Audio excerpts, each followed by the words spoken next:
Yes, yes, yes. Sa wakas. Okay guys, GCQ na.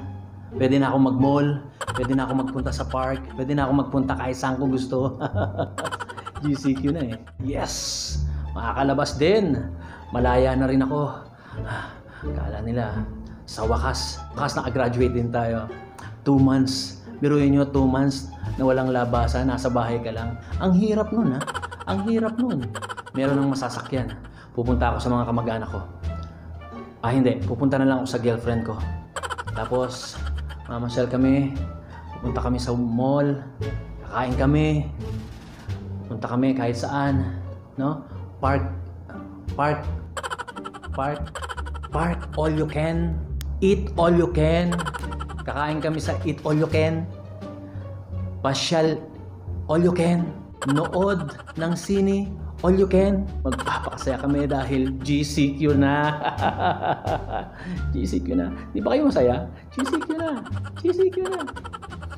Oh, Pedro, bago yung hairdo mo ah. Kamusta? Uy, Juan. Nagustuhan mo ba? Bagay ba sa akin? Awat-awat lang muna. Relax ka lang. Hindi porket GCQ na. Gagawin mo na kung anong gusto mo. Ganun ba? Sabi nga ni Dr. Willie Ong, hindi porket GCQ na, malaya na tayo at safe na tayo. Actually, mas maraming ang tao daw ang expose. Kaya mas lalong dapat magdoble ingat tayo. Maraming exposed na mga tao. Dahil magtatrabaho na, ang iba mamamasyal, ang iba magpupunta ng mall, kakain dito, kakain dyan, ahawak dito, ahawak doon, at kung ano-ano pa.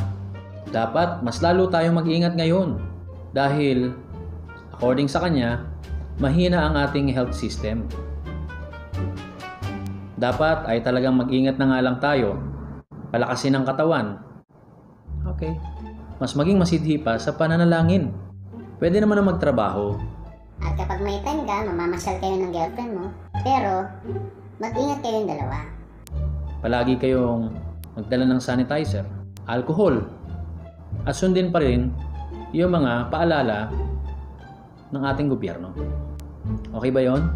O, mag-iingat kayo ha. Tandaan mo yung bilin ko. Sige. Enjoy. O sige Juan, maraming salamat ulit sa payo mo.